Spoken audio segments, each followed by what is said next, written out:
ఇండస్ట్రీలో చూసుకుంటే there are more number of jobs than the number of skilled people. ఇప్పుడు కొన్ని జాబ్ పోస్టింగ్స్ 50 days 60 days నుంచి అలాగ పెండింగ్ హైరింగ్లో ఉంటాయి. ఎందుకు? వాళ్ళ దగ్గర డబ్బులు లేక కాదు హైర్ చేయడానికి, ఆ స్కిల్కి సరిపడా మనుషులు దొరకడం లేదు. అంటే నేను జాబ్స్ ట్రై చేసే టైంలో రిక్రూట్మెంట్ ఏజెన్సీస్ 10% ఉంటే, డైరెక్ట్ కంపెనీ హైరింగ్ 90% ఉండే. ఇప్పుడు ఆల్మోస్ట్ 50-50 అయిపోయింది. అందుకే ఏంటంటే ఈ కెరియర్లో personality ట్రైట్స్, your go-getter thing, your learning abilities, your communication skills matters most. But మన ఇండియన్ మెంటాలిటీ ఏంటంటే వీఆర్ గో-గెటర్స్. మనం స్కిల్ లేకుండా వెళ్ళినా somehow we are able to survive. నేను మా బాబు అలాగే రిజిస్టర్ చేసేవాడు, ఇలాగ నేను మెంటార్ని పెడతాను రా నీకు అంటే, వాళ్ళకేం తెలియదు నాన్న, నాకు అంతా బాగా తెలుసు అని. సో టీనేజ్ కదా, so they will always think that they have better knowledge than anybody else.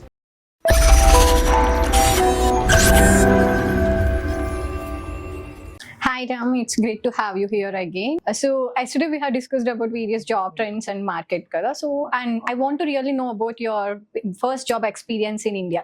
Like anta early stage lone meeku anta awareness etla ochindi IT job market ki vellali, IT job cheyalani చెప్పి, like I mean me own research చేసుకున్నారా, ఎవరైనా guide చేశారా అని? అంటే first నాది BTech complete అయిన తర్వాత లేదా బీటెక్ కంప్లీట్ అవ్వబోతున్నప్పుడు చాలామంది ఏమన్నారంటే బీటెక్ చేసినా సరే ఒకే శాలరీ వస్తుంది, నువ్వు ఎంటెక్ చేసినా సరే ఒకే శాలరీ వస్తుంది, దాని బదులు ఎంటెక్ చేయడం దేనికి, ఇంకా డైరెక్ట్గా బీటెక్ చేసేసి జాబ్కి వెళ్ళిపోవచ్చు కదా అని అన్నారు. But I have this gut feel, ఎందుకంటే నేను జాయిన్ అయింది Gayatri Vidya Parishad college of engineering Visakhapatnam. But after I finish all the 4 years I thought నాకు ఇంకా మెచ్యూరిటీ లెవెల్స్ ఇన్ నాలెడ్జ్ ఇంకా సరిగ్గా రాలేదు, ఇంకా చాలా నేర్చుకోవాల్సింది ఉంది. ఫర్గెట్ అబౌట్ జాబ్, అది జాబ్ శాలరీలు ఎప్పుడు ఇస్తారు ఎంత ఇస్తారు అది పక్కన పెడితే, I need more maturity in knowledge industry అని అనుకున్నాను. కాబట్టి so I thought I should definitely do masters. So then I stop searching for job and then I tried doing masters. అంటే కాలేజ్ నోటీస్ బోర్డులో అన్నీ పెడుతుంటారు, ఏదైనా నోటిఫికేషన్ పడినా పెడుతుంటారు. So I parallelly prepared for GRE, TOEFL, targeted some US universities, also UK universities కొన్ని apply చేశాను, Germany universities కొన్ని అప్లై చేశాను, అలాగే ఇండియాలో రినౌడ్ యూనివర్సిటీస్ మాస్టర్స్ చేయడానికి చేశాను, గేట్ కూడా రాశాను. ఇవన్నీ ఆప్షన్స్ చేస్తే నాకు జర్మనీ యూనివర్సిటీలో జీరో ఫీజ్ తోటి వచ్చింది, UK యూనివర్సిటీలో కూడా ఆల్మోస్ట్ 50% స్కాలర్షిప్తో వచ్చింది. US నాకు I realize that it is out of my budget, so I stopped applying for అంటే I-20 వచ్చేదాకా వెయిట్ చేయలేదు. బట్ లక్కీలీ ఏంటంటే ఆఫీస్ నోటిఫికేషన్ బోర్డులో చూసి నేను IIITలో అప్లై చేయడం, అది everything happened in 2 months. So then మా నాన్నమ్మ ఏంటంటే ఎక్కడికి వెళ్ళొద్దు, నువ్వు ఇక్కడే ఉండి చదువుకో అని అన్నాను. అప్పుడు మా ఫైనాన్షియల్ సిచ్యువేషన్ కూడా సరిగ్గా లేకపోయేసరికి I prefer to go to IIIT Bengaluru, ఎందుకంటే అప్పుడు ఫీజు సెమిస్టర్ 55,000, వేరే ఇవన్నీ lakhs and lakhs of rupees కట్టాలి. At that time I was earning my own money doing freelancing, like monthly 25,000 I was able to earn. So I thought I can pay my own fees. So that's how I entered into masters. So ఏంటంటే నా suggestion కూడా B Tech చేసిన వెంటనే if you are academically a strong student, అంటే at least ఒక 70% దాటిన student అయితే నేను బీటెక్తో ఆగొద్దనే చెప్తాను. You should always try to go for masters. అయితే కొంతమంది ఏం లాజిక్ చెప్తారంటే బీటెక్ చేసి 2-3 ఏళ్ళు వర్క్ చేసి ఆ తర్వాత మాస్టర్స్ చేస్తామని అంటారు. అది వినడానికి చాలా బాగుంటుంది, కానీ ఒకసారి once you start earning money నీకు మళ్ళీ చదివే మోటివేషన్ అన్నది రాదు. So I have seen it with so many people. So ఆ అప్రోచ్ అయితే సజెస్ట్ చేయండి. స్టడీస్ అన్నవి ఫ్లోలో అయిపోవాలి, బట్ స్టడీస్ మనం బ్రేక్ ఇచ్చి ఎర్నింగ్ చేద్దాం తర్వాత స్టడీ చేద్దాం అని అనుకుంటే కష్టం. ఇప్పుడు చూడు, నేను ఎర్నింగ్ మొదలెట్టాను, నాకు ఎప్పుడు అసలు MBA from top business school చేయాలని ఎప్పటి నుంచో నాకు ఒక అన్ఫుల్ఫిల్డ్ డ్రీమ్, బట్ ఇప్పటి వరకు నాకు అది అన్ఫుల్ఫిల్డ్ డ్రీమ్గానే ఉంది. So my advice to anyone who is about to complete studies is, if you are very well confident in studies, do bachelor's and master's, whether locally or internationally, that is your wish, but do bachelor's and master's and then go for job. Don't compromise by doing a job after bachelor's. But academically నేను అంత strong కాదు, నేను అంత hi fi క్యాండిడేట్ని కాదు, I'm satisfied with whatever I get అని అనుకుంటే, then after B Tech you can always go for job. నేను అబ్జర్వ్ చేసింది ఏంటంటే చాలా వరకుని అందరికి ఇంత అవేర్నెస్ ఉండదు. వాళ్ళకి స్టార్టింగ్ నుంచే ఈ అవేర్నెస్ ఉండాలంటే ఎప్పుడు స్టార్ట్ చేయాలి వాళ్ళు? ఏ కాలేజెస్లో ఎవరు చెప్పరు, క్యాంపస్ ఇంటర్వ్యూస్ ఉంటాయని చెప్పి ఎవరు దాని గురించి ఆలోచించరు. సో వాళ్ళకి అవేర్నెస్ అన్నది ఎక్కడి నుంచి స్టార్ట్ అవ్వాలి, ఎప్పుడు స్టార్ట్ అవ్వాలి అన్నది. ఓకే, యా, స్టూడెంట్స్కి మెయిన్లీ హర్డ్ మెంటాలిటీ ఉంటుంది. సో వాళ్ళ గ్రూప్లో ఏదైతే డిస్కస్ చేసుకుంటారో అదే ది బెస్ట్ అప్రోచ్ అని అనుకుంటారు. ఫర్ ఎగ్జాంపుల్ ఒకడు, అరే నేను ఇది మెకానికల్ సైడ్ చాలా గ్రేట్ రా, అది ఎవర్ గ్రీను, సో నేను మెకానికల్ సైడ్ వెళ్తానంటే వాళ్ళు గ్రూప్ మొత్తం మెకానికల్ సైడ్ అని అంటారు. So they have the heard influence. వాళ్ళ పేరెంట్స్ని వినరు, అండ్ ఏమైనా వెల్ విషర్స్ చెప్పినా వినరు, ప్రొఫెసర్స్ చెప్తే వినరు, ఇంకా ఎవరు చెప్పు. So that is the present situation, maybe because they are in the age etcetera. కాకపోతే ఏంటంటే అసలు వాళ్ళ గైడెన్స్ కావాలి అని అనిపించేది ఈ టైంలోనే. వెస్ట్రన్ కంట్రీస్లో ఫర్ ఎగ్జాంపుల్ మా బాబు చూసుకుంటే, నేను 9th క్లాస్ నుంచి అంటే హై స్కూల్ నుంచి వాడికి ఒక మెంటార్ని పెట్టాను. I hired him for about 30 to 50 hours. So వాళ్ళు ప్రతిసారి అంటే need not be every week, but then every occasionally a course selection తీసుకుంటే నీకు యూనివర్సిటీ మంచిది వస్తుంది, ఏ కోర్సెస్ తీసుకుంటే నీకు ఎక్కువ క్రెడిట్స్ వస్తాయి, నీ రెజ్యూమేని ఎలా ప్రొజెక్ట్ చేసుకోవాలి, నీ లింక్డ్ఇన్ ఎలా ప్రొజెక్ట్ చేసుకోవాలి, అలాగ వాళ్ళు ఎప్పటికప్పుడు గైడ్ చేస్తూ ఉంటారు. దట్ వే వాళ్ళు యూనివర్సిటీ అడ్మిషన్ టైంకి వచ్చేసరికి they get more number of credits and they will have flexibility to choose the best university. ఇప్పుడు ఈ మన ఇండియన్ కేసులో ఎలా ఉంటుందంటే, ఇప్పుడు సరే వాళ్ళు ఏది చేసిన ఫస్ట్ గైడెన్స్ వాళ్ళకి కావాల్సిందే ఇంటర్మీడియట్ నుంచే, not after they join engineering. ఎందుకంటే ఇప్పుడు నువ్వు హై పర్సంటేజ్ క్యాండిడేట్ అనుకో, నువ్వు సివిల్ ఇంజనీరింగ్ జాయిన్ అయితే లాభమే ఉంది. అంటే సివిల్ ఇంజనీరింగ్ జాయిన్ అయిన వాళ్ళందరూ లూజర్స్ అని కాదు ఇక్కడ అర్థం, but then there are better engineering degrees which can give you better career in the future with better earning.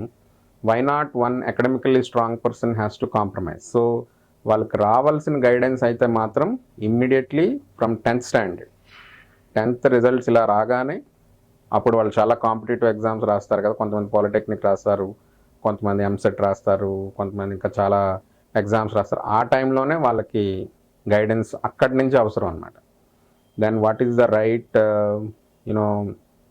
stream to choose?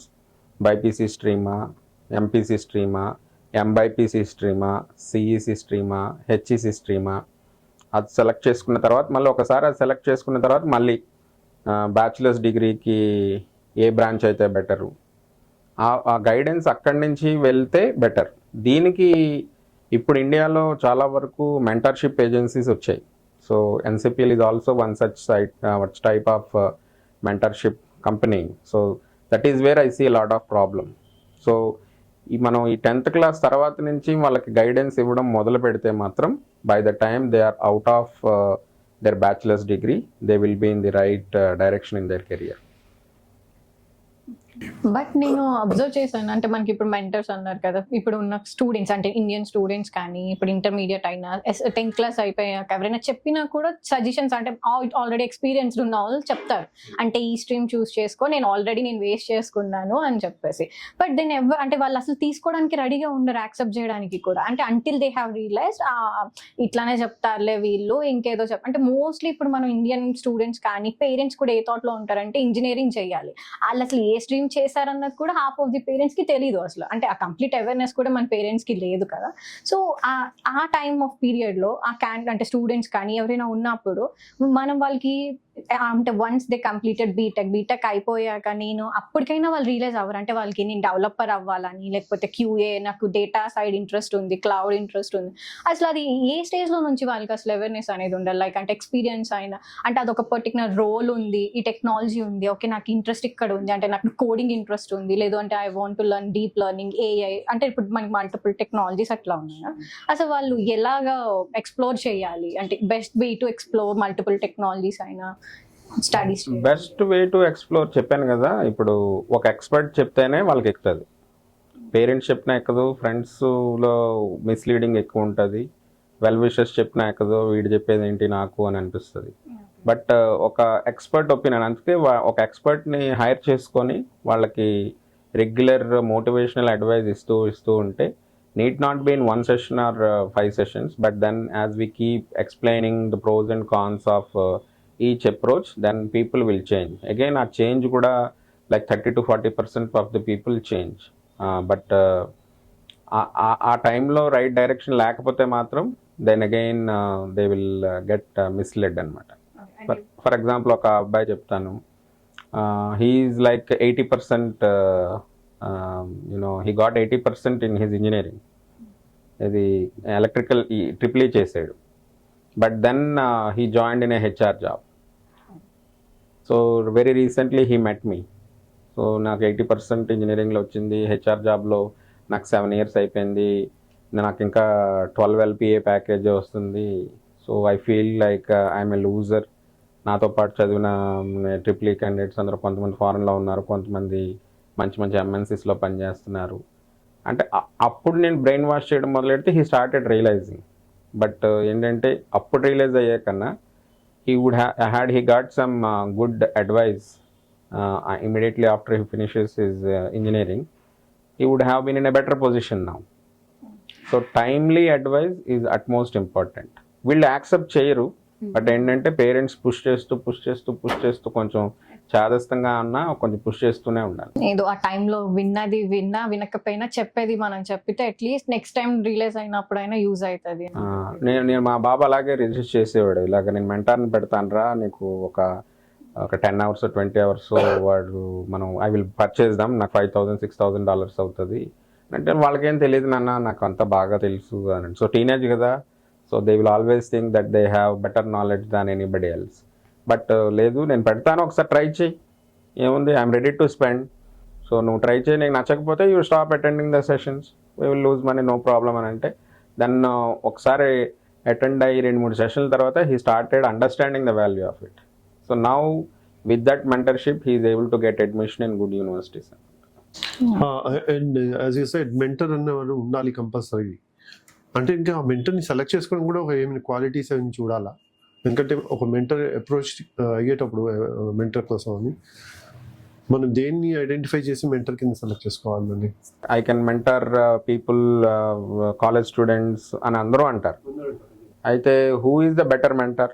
So చూసుకోవాల్సింది ఏంటంటే someone who has been in the same industry. ఇప్పుడు for example, if you want your children to target some mechanical industry and ఆ mentor కూడా mechanical industry experience ఉన్నవాడైతే మంచిది. లేదు మీ చిల్డ్రన్ని IT ఇండస్ట్రీలో target చేద్దామని అనుకుంటే సో ఆ మెంటార్ కూడా ఐటీ ఇండస్ట్రీలో హ్యాండ్స్ ఆన్ ఎక్స్పీరియన్స్, మంచి లీడర్షిప్ పొజిషను, లేదా మంచి ఆంటర్ప్రినర్షిప్ ఎక్స్పీరియన్స్ గట్రా ఉంటే ఏంటంటే the advice that are given by him or her will be more relevant than someone who is coming from a different industry but purely giving the advice based on the experience he got because of the age. Yeah. చాలా మంది పేరెంట్స్కి ఒక thought ఉంటుంది, ఇంతమంది students ఒకేసారి relieve అవుతున్నారు, వాళ్ళకి అంత అసలు అన్ని జాబ్స్ ఉన్నాయా అసలు ఇండస్ట్రీలో?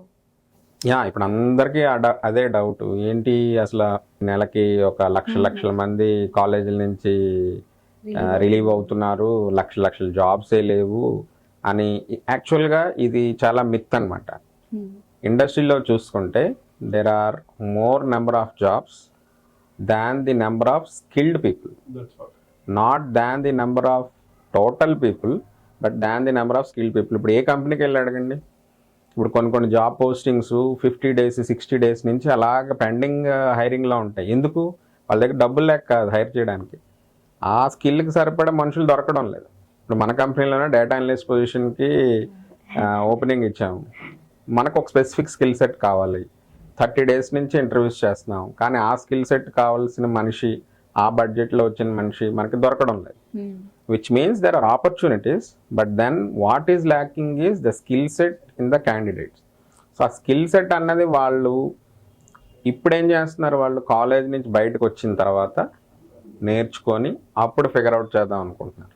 బట్ బెస్ట్ ప్రాక్టీస్ ఏంటి, they should start identifying what skill they have to up skill while in their final year exams, while in their final year of their graduation. Then by the time they are out of college, they can directly get into the gates of an IT company.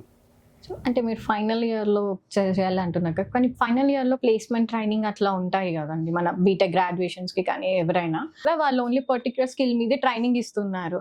But me job experience అంటే మీ first job experience ఏంటి, మీరు ఏ అంటే రోల్తో start చేశారు, అట్లానే ఇప్పుడు current ఉన్న generation లేకపోతే ఇప్పుడున్న రిలీవ్ అయ్యే పీపుల్కి ఏవి బెటర్ నేర్చుకుంటే ఉంటుంది అని చెప్పి.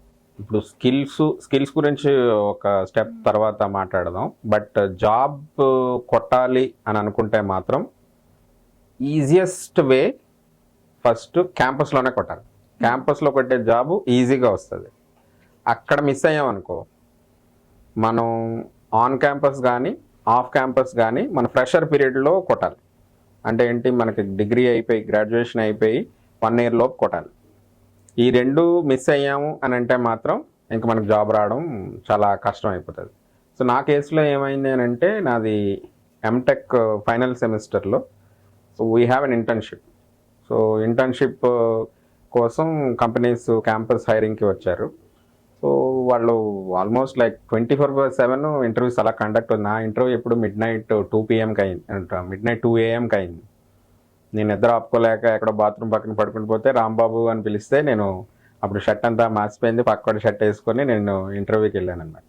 అక్కడ వాళ్ళు చూసే స్కిల్ సెట్స్ ఏంటి అని అంటే, నెంబర్ 1 పర్సంటేజెస్ చూస్తారు, because that is one way of qualifying a person.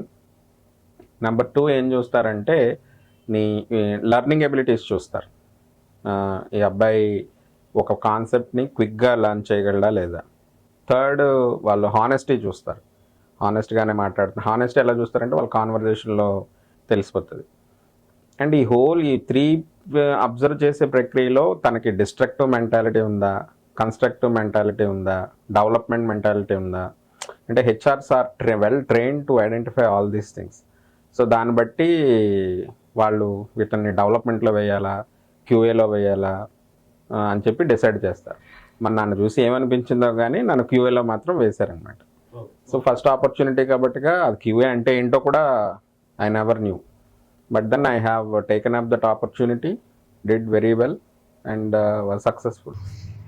So మీకు ట్రైనింగ్ అంతా ఆన్ జాబ్లోనే అయ్యింది మొత్తం. Internship is one way of learning కదా.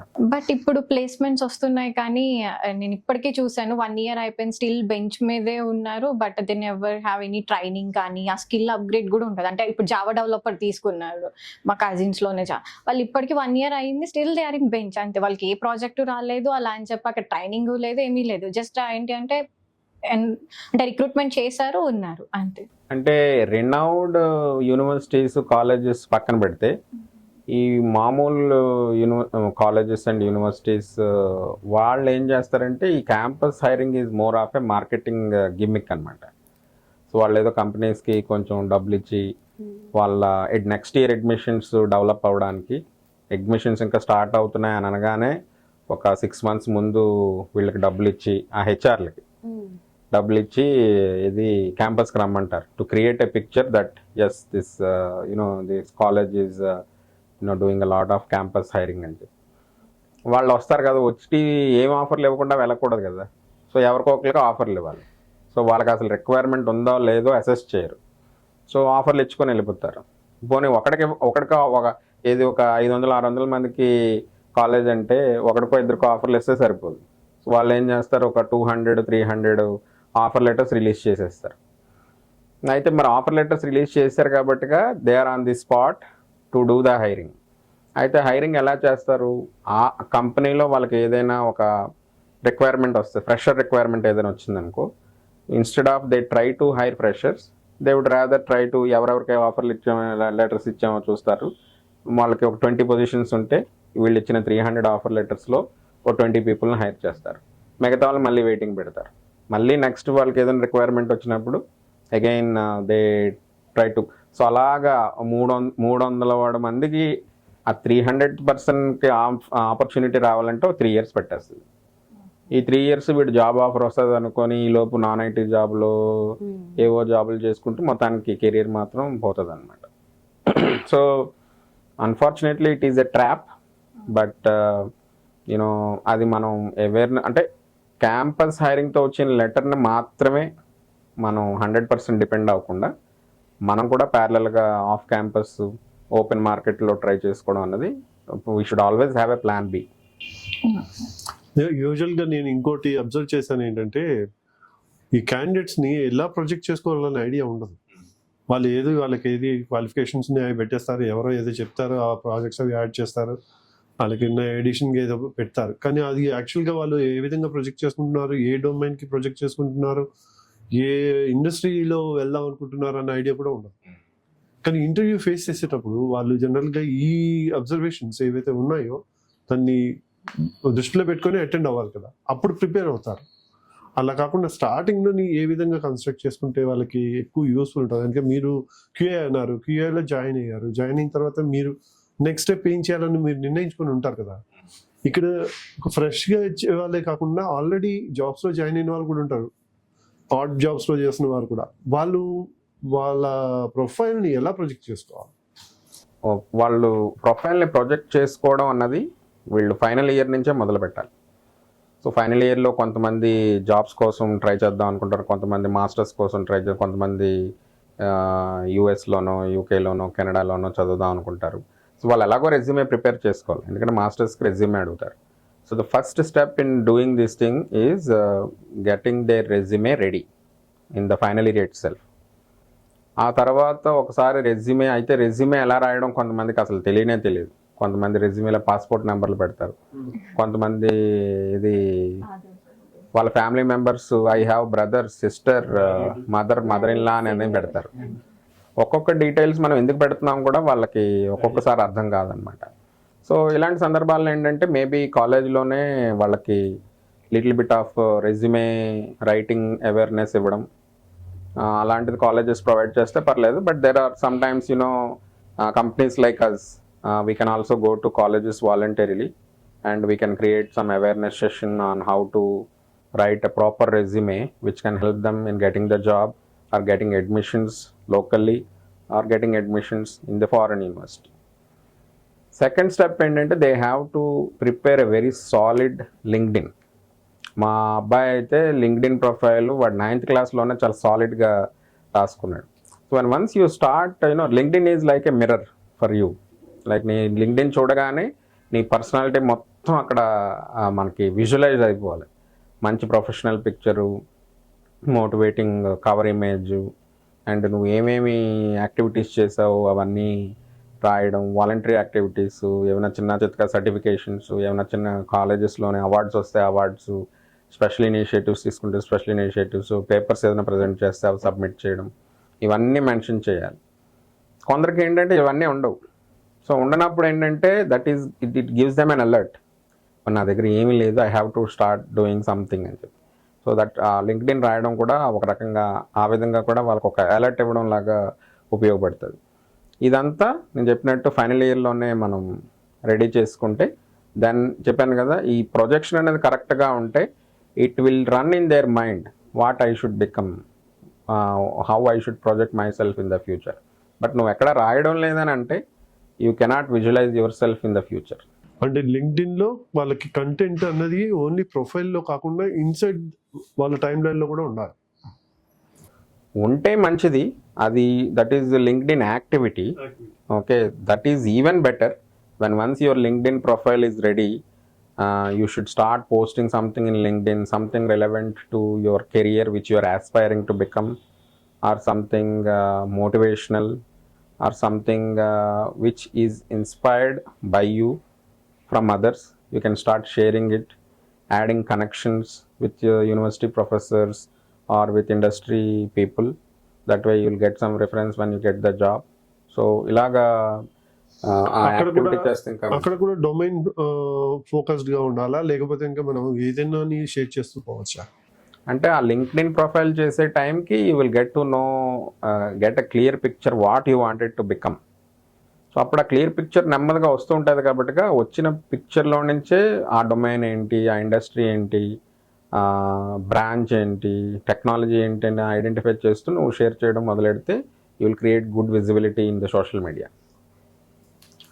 సో ఐ మీన్ ఇప్పుడు మీరు క్లియర్ పిక్చర్ ఉన్న వాళ్ళకి స్కిల్ ఉన్న వాళ్ళకి ఓకే చెప్పారు, బట్ ఇప్పుడు చాలా మంది ఇప్పుడు అలీకే చెప్పినట్టు చాలా మంది రిలీవ్ అవుతున్నారు, బట్ వాళ్ళకి జాబ్స్ రానప్పుడు బ్యాక్ డోర్ ట్రై చేస్తూ ఉంటారు కదా. అసలు వన్స్ మనకి ఫేక్ ఎక్స్పీరియన్స్ పెట్టుకుని వెళ్ళినా కూడా వాళ్ళు అసలు ఉండగలరా? అంటే హౌ దే అంటే జెన్యున్గా వాళ్ళు ఎట్లా ఉంటారు?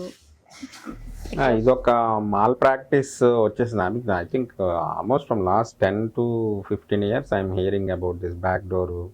నాకు పలానా కంపెనీలో బ్యాక్ డోర్ వచ్చింది, వాళ్ళు 3 lakhs అడిగారు, 5 lakhs అడిగారు, మా నాన్న కట్టేశాడు, సో నాకు జాబ్ పక్క, నాకు 6 lakhs LPA, సో నాకు లైఫ్ సెట్ అయిపోయిందని.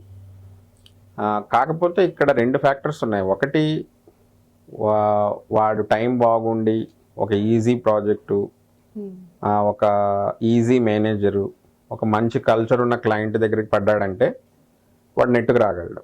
బట్ వాడు టైం బాగోలేక ఒక సాడిస్ట్ మేనేజర్ దగ్గర పడ్డాడు, ఒక డిఫికల్ట్ ప్రాజెక్ట్లో పడ్డాడు అని అంటే వాడికి స్కిల్ లేకుండా వెళ్ళాడు కాబట్టి హీ కెనాట్ సర్వైవ్. బట్ మన ఇండియన్ మెంటాలిటీ ఏంటంటే we are go getters. So go getters కాబట్టి మనం స్కిల్ లేకుండా వెళ్ళినా somehow we are able to survive. అందుకని చెప్పి అది అంత సక్సెస్ఫుల్ మోడల్ అయింది. అంటే నేను ఎంకరేజ్ చేస్తున్నానని కాదు కానీ, but then it is definitely a malpractice. The chances of you getting success by going back door is less than 20%. But whatever is that 20% is still a big number, and the people are able to survive in that 20%. Some people out of luck, some people out of that go-getter attitude. దీని మీద ఒక cinema కూడా వచ్చినట్టు ఉంది, dragon, return of the dragon. That is I have seen some people. అసలు ఎవరు వీడు last bench రా బాబు మన కాలేజీలో అనుకుంటా, వాడు ఏదో బ్యాక్ డోర్లో వెళ్తాడు, బట్ ఒక 10 years తర్వాత వాడిని చూస్తే వాడు అసలు he will be highly successful professional. అదే ఫస్ట్ ర్యాంకర్, అదే 10 years తర్వాత he might not be that much of successful person. But then a go getter attitude. అందుకే ఏంటంటే ఈ కెరియర్లో more than your ranks, more than your marks, your personality traits, your go-getter thing, your learning abilities, your communication skills matters most. అందుకే ఫ్రెషర్స్కి ఎక్కువ ఇవే చూస్తారు. Percentage, నీ learning abilities ఎలా ఉన్నాయి, నీ కమ్యూనికేషన్ స్కిల్స్ ఎలా ఉన్నాయి, నీ లైక్ నీ గో-గెటర్ యాటిట్యూడ్, నీ పాజిటివ్ యాటిట్యూడా, డిస్ట్రక్టివ్ యాటిట్యూడా, ఇవి ఉంటే అసలు జీరో నాలెడ్జ్తో వచ్చినా సరే you can easily get into the industry. So ఇవన్నీ సాఫ్ట్ స్కిల్స్ కదా, ఇవన్నీ మనం రెజ్యూమేలో ఎలా ప్రొజెక్ట్ చేసుకోవచ్చు? ఇవన్నీ రెజ్యూమేలో ప్రొజెక్ట్ చేసుకోవచ్చు. ఫర్ ఎగ్జాంపుల్ కొన్ని చెప్తాను. లైక్ ఇప్పుడు what are your key achievements అని ఉంటుంది. Key achievements are leadership positions ఏవో ఉంటాయి. I presented some paper on some Bluetooth technology అని ఉన్నాను.